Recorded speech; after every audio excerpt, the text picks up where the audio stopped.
President of the Cooperative Republic of Guyana, Dr. Muhammad Irfan Ali, His Excellency Mr. Michael Pompeo, State Secretary of the United States of America, visiting dignitaries, members of the Cabinet, good morning, Mr. President. Thank you. On behalf of the government and people of Guyana, I bid Secretary Mike Pompeo a warm welcome to Guyana. This historic visit sends a powerful signal that Guyana is regarded as a responsible member of the hemispheric and international communities. As a sovereign nation, firmly rooted in democratic principles, the rule of law, respect for human rights, and the pursuit of sustainable and equitable development. My government is grateful to the United States government, and in particular to Secretary Pompeo, for their unwavering support for democracy and constitutional order in Guyana during the recent political and electoral crisis in our country. Secretary Pompeo's visit serves to remind us that the U.S. will continue to be a steadfast partner as we work with all stakeholders to consolidate our democracy, strengthen our institutions, and pursue a path of unprecedented economic growth and development. Secretary Pompeo's visit, moreover, solidifies the bilateral relationship between Guyana and the U.S. and sets the stage for expanding and deepening U.S. cooperation with Guyana. I am therefore pleased to announce the signing this morning of a framework agreement between the U.S. government and the government of Guyana to strengthen energy and infrastructure finance and market-building cooperation in the context of the Growth in the Americas initiatives. This agreement will stimulate the enhancement of the business environment for U.S. private sector investment in Guyana, particularly in the fields of energy, both non-renewable and renewables, and infrastructure. The agreement will also pave the way for the U.S. private sector to expand their investment portfolio and partner with the Guyanese private sector. This partnership will help to meet our broader infrastructure and downstream development needs, and by extension, drive economic growth and development as well as job creation. Notably, more opportunities will be available for firms to explore investment opportunities in tourism and hospitality sector, ICT, food production, among others. I am pleased to announce that Guyana and the U.S. will deepen cooperation in the area of security with specific attention to maritime security and joint patrols, to interdict narcotics trafficking. This will also allow us to improve our technical and human capabilities in monitoring Guyana's exclusive economic zone. This augurs well for stronger collaboration and broader technical assistance to help combat both domestic and transnational organized criminal networks. We also look forward to continued and enhanced assistance in the fields of border control, anti-terrorism, cybersecurity, technology transfer, and anti-corruption measures. I have discussed with Secretary Pompeo the two main challenges currently besetting our country: combating the COVID-19 pandemic and lifting the economy out of the economic downturn. I am grateful for the U.S. support to Guyana in helping us to fight the pandemic. I'm confident that there will be more targeted assistance for our health sector, as well as support for our traditional, emerging, and new economic opportunities. The Republic of Guyana is mindful also that the largest block of its diaspora resides in the United States. My government remains committed towards leveraging the skills and investment potential of our diaspora. I raised with Secretary Pompeo the need to revisit the current export restriction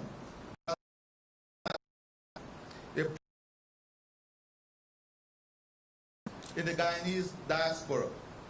This market is very important, not only for export earning, but also for the sustenance of communities. To the principles that guide our involvement in the Lima Group, particularly our concern about the ongoing and protracted humanitarian crisis in Venezuela. We support and respect the need for free and fair elections in our hemisphere. With urgency, we believe values and principles should be respected in Venezuela as well. I conveyed my appreciation to the United States, and the Secretary reiterated his support and that of the United States for Guyana's territorial integrity and sovereignty, and its call for a timely resolution to the controversy with Venezuela, and respect for the 1899 arbitral award. I thank Secretary Pompeo for his visit and for reaffirming his commitment and that of the United States, of our friendship and the fundamental values shared by the two countries, as well as the U.S. unwavering support to consolidate the democratic process and prosperity of Guyana. I assure him that this is in a new chapter in our bilateral relations. I thank you. Thank you, Mr. President. I'll now invite His Excellency, State Secretary Michael, to make his remarks. Thank you, Mr. President. What a great day. What a great day to be here in Guyana. Good morning, everyone. You've been great hosts. First, I want to thank President Ali and his staff for taking such good care of our team. The President and I had a wonderful dinner last night, and I enjoyed a great meeting. You know, our two countries, the United States and Guyana, have been friends now for over 5 decades. But this is the first official visit from an American Secretary of State. You have my commitment. It will not be another 50 years. As I said in Kingston in January, the remarks that I gave there on the United States and the Caribbean, quote, now is the time to move forward with even closer ties.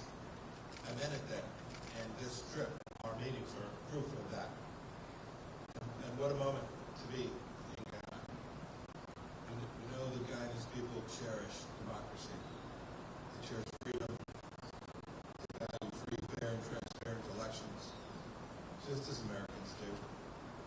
Just as all people do. I was proud to publicly support the Guyanese people in their quest to have the results of the election respected. The results certainly took longer than any of us would have wished or hoped, but it was worth fighting. It was worth fighting to honor the people's sovereign decision. That's indeed what democracy is all about. Congratulations, President Ali. Today, we also had a good set of conversations on strengthening our relationship for the benefit of all Guyanese and all Americans. We're ready. The United States is ready to be your partner. Your partner of choice as you face big decisions moving forward, especially on energy and future prosperity in your country.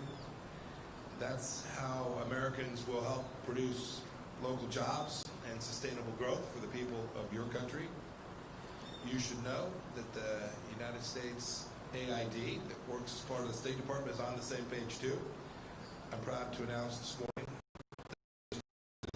$1 for a locally led program for citizens' involvement in the government, and $1.5 million so that the youth of Guyana will be involved in democracy as well.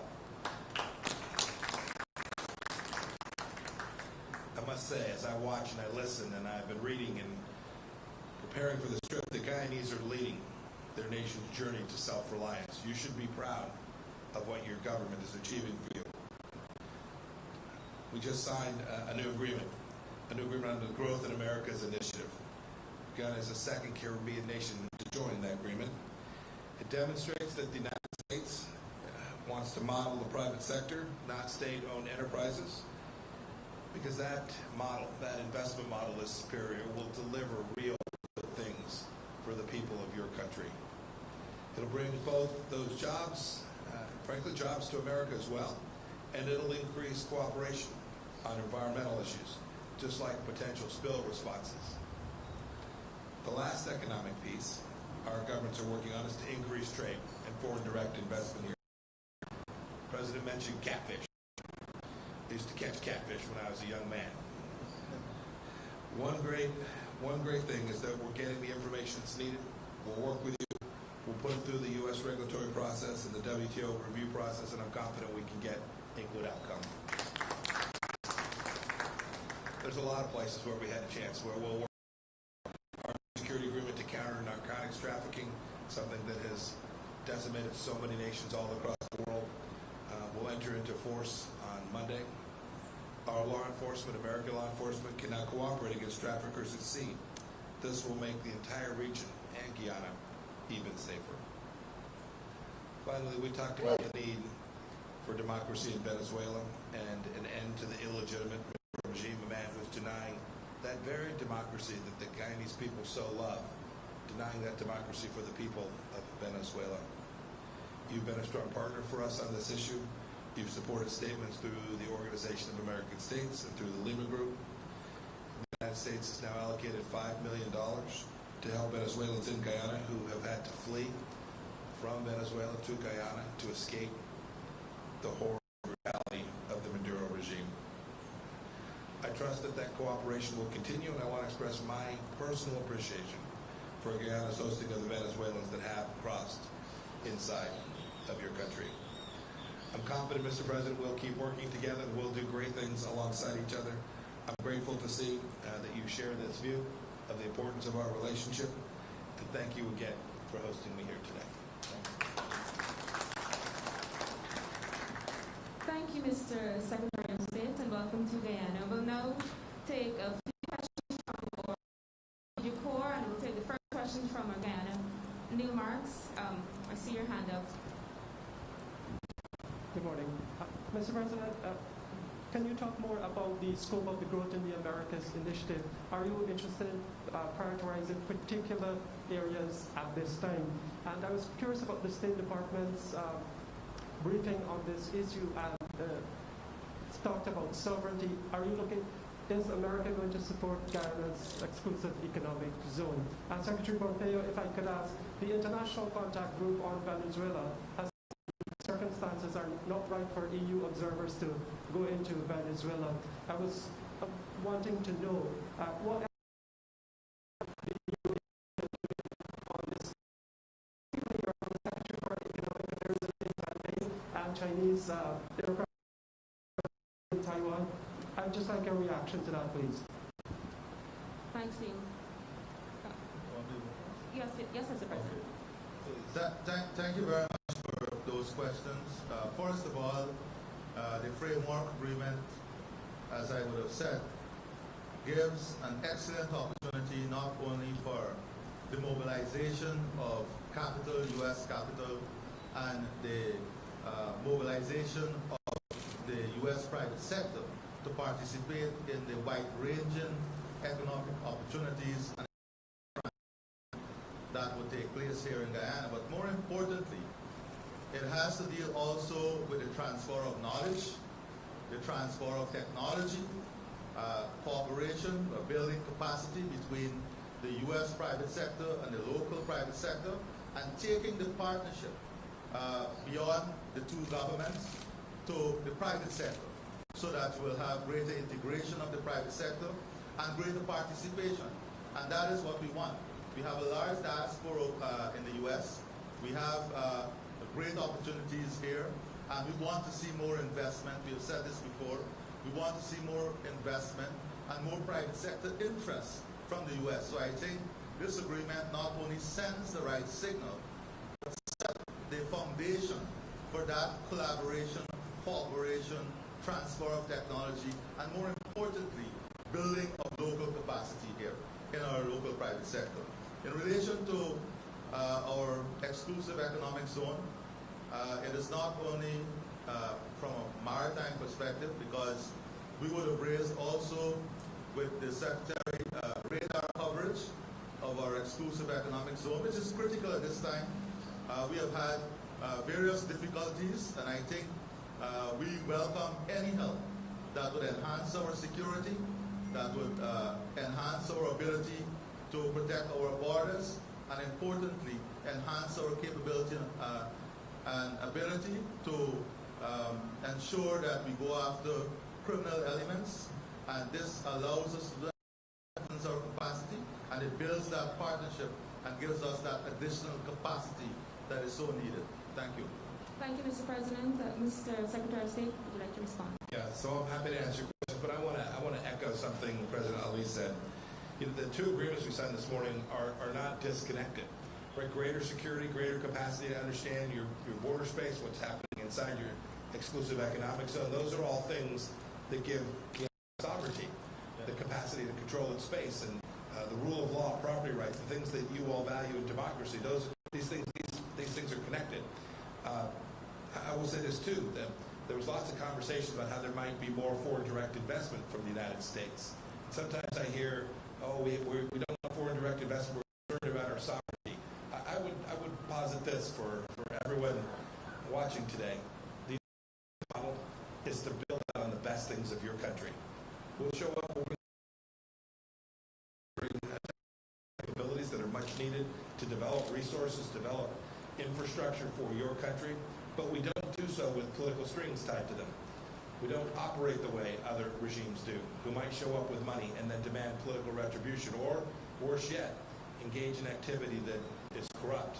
That's not how American foreign direct investment operates. It comes in, we have private sector leaders who, you'll see they're disconnected. They're not connected to our government. These aren't state-owned enterprises that come and invest here in Guyana. These are private sector companies looking to make life better for the Guyanese people and to do a good turn for their company as well. It's very encouraging to see the request for more foreign direct investment, not just in the energy sector, but across a broad range of opportunities that are going to be presented to the people of Guyana as they make their way through consolidating their democratic election. Second, you asked about the contact group in Venezuela. We know two things. We know that the Maduro regime has decimated the people of Venezuela, and that Maduro himself is an indicted narcotics trafficker. This means he has to leave.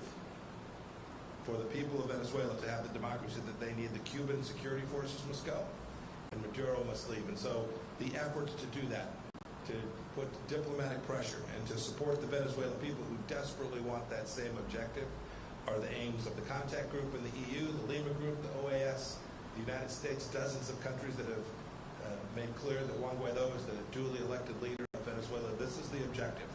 We want democracy and freedom and the rule of law, just in the same way we fought for you all to achieve that for yourselves. We want to fight for that to be achieved by the people of Venezuela as well.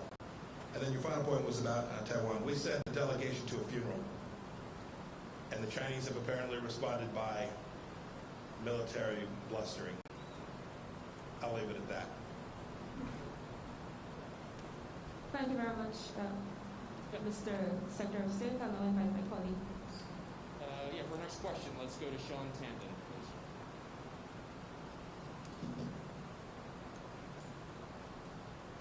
Thank you, Mr. President. Thank you, Mr. Secretary, for doing this. Could I follow up on the energy issue, asking about Exxon? Exxon, as you know, has a major oil discovery in Guyana. Did you discuss this directly? And the arrangement itself, do you feel that it's equitable? Do you feel that it's fair for Guyana? Is this something that you want to move forward on? And how do you, particularly for Mr. President, how do you look at the long-term consequences of having this growth in oil revenue and the risks? Therefore, as you see in some of the countries, the natural resources trap, if you will, of energy growth, of energy wealth. Mr. Secretary, if I could follow up on one point. There's quite a bit of news today, of course, about TikTok. I wanted to see what you thought, whether you think there could be a resolution, whether you think that TikTok will be permanently banned in the United States, or if the current proposals that you've seen you think could work to safeguard American security. Thank you. Well, thank you very much for your question. First of all, we did not discuss issues around Exxon. As you have realized, I did not address those issues. But I want to say that Guyana is open to investment. We're open to investors. We're open to investment and investors in a transparent manner. And we have said, even prior to the elections, that there are issues that we'll have to review.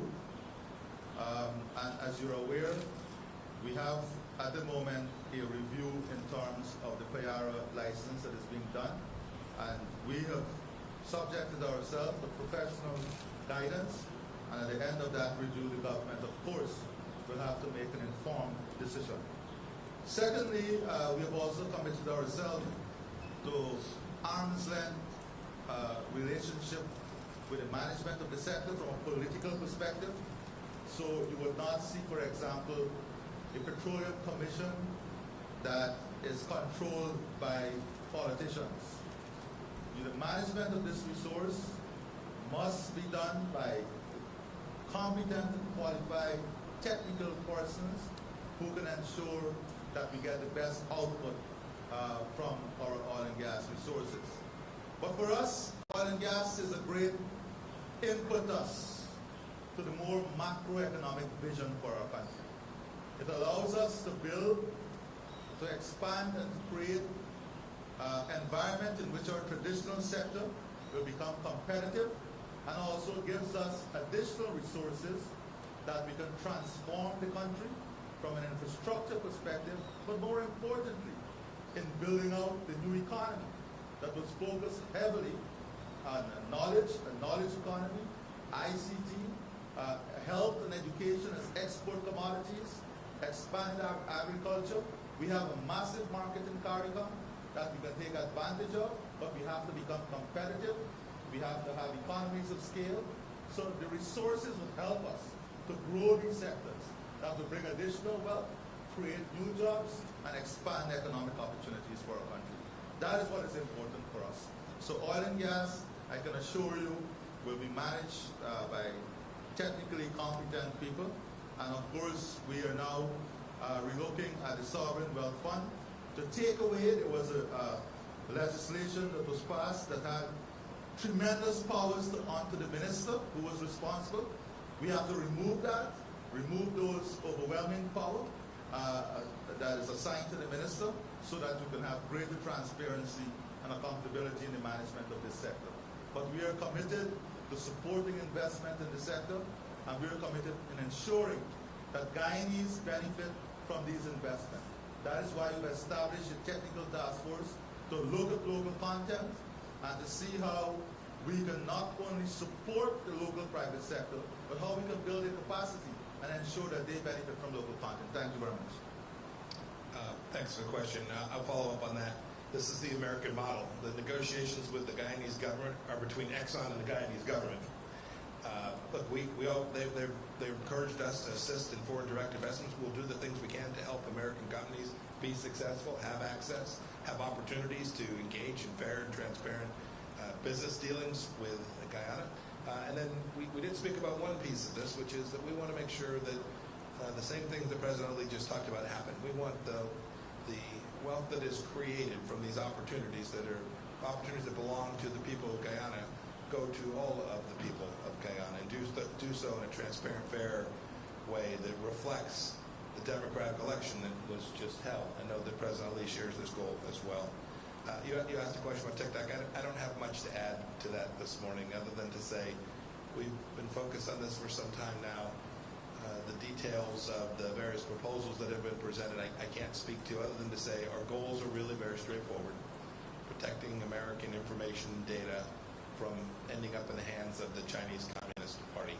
And so while we're reviewing the proposal, trying to evaluate if it can successfully achieve those outcomes, that will be our measure. If it's the case, we will allow private sector entities to move out, to execute on a commercial transaction protecting the American people. So thanks for your question. Thank you, His Excellency, Mr. President, and thank you, His Excellency, State Secretary for Mr. Guyana. That's all the time we have for today. Thank you for coming.